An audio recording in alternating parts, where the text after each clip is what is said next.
And a lot of people have been asking like, oh, how's your, so it seems like everybody knows like I'm on Cubby now and I'm trying like this walking billboard for Cubby. I'm trying not to be that. I think they do some stuff well. There's still a ways to go and some functionality that they don't have that I wish was there. We can kind of get into Cubby, I guess, at this juncture if people have specific questions, because a lot of people have had questions on it. But I was going back to my initial thing, ESS, call center, moved away from them when that call center experience was terrible because, again, we were losing rentals, right? So I had to make a change there. Wasn't effective anymore. In order to move to that different call center, at the time they wanted me to move storage, so I've done that, and then went from storage to Cubby. September and October was a transition I did. I had independently branded facilities, moved that all under a single website under Bald Eagle Storage. And I'll kind of talk about why I did that.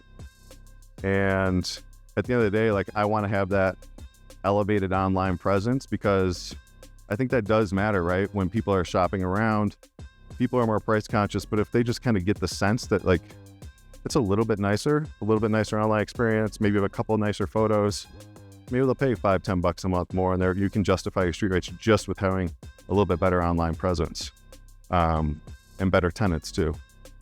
And, you know, I have that quote down there. That's actually back from 2011, Mark Andreessen, one of the big VCs, right? Like, software is eating the world and how much disruption that is bringing to every industry. Historically, the storage industry has been significantly behind on the tech front. I think that is changing pretty quickly. So there is definitely disruption on the tech front going on in our industry, which is great. I think it can make our operations a lot better. I think you can make our customer experience a lot better.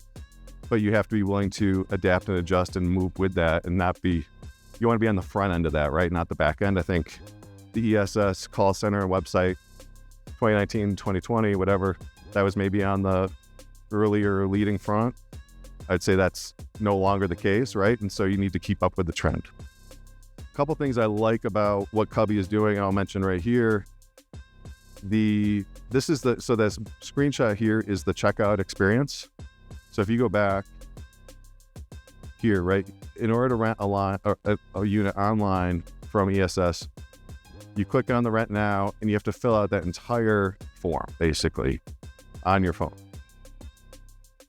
If you compare that to this, it's email, phone number. What's the phone number? Basically collect payment info, hit rent now. You still have to fill out that stuff later in a second step, but you've converted them. You've won them right there. Then they have to fill out the form. Much more like the online conversions I see from this experience is like night and day compared to what I was getting on ESS and storage. It has moved the needle significantly from online rentals, and that's what we want, right? And then on the other side, this is so customers don't have to log in, like username and password to pay their bill. They get texted a link to this image on the right-hand side of a secure payment link, email, text, and it has their last payment used, saved, and all they have to do is hit pay now to pay. So there's no logging in. So you're removing the friction from paying the bill. Collections significantly better with this, right? You can imagine like people don't like, I don't remember my website, the password, so I can't pay my bill and all this stuff. They're not the only ones doing this. I would say this is probably the best one that's being executed. SpiderDoor has a bolt-on option for their text collector. Storable bought Call Potential last summer, and this was part of the Call Potential package. I've heard mixed reviews on that like entire package in general, but you can get this with storage, I think, as a bolt-on, of course, additional fee through Storable.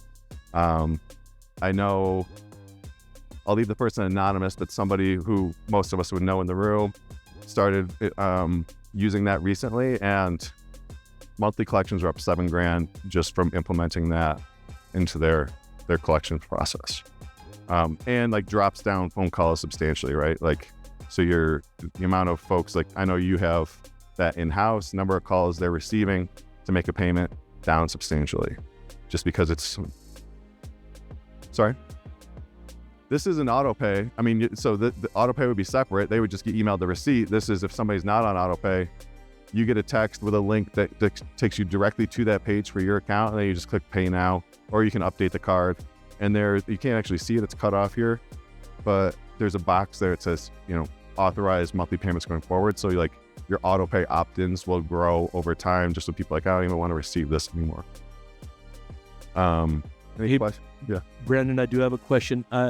What was it that affected the $7,000 increase? Having this one-click payment link, so you don't have to log into. So not having to log into a portal to then go and click pay now and maybe upload your credit card information again to pay.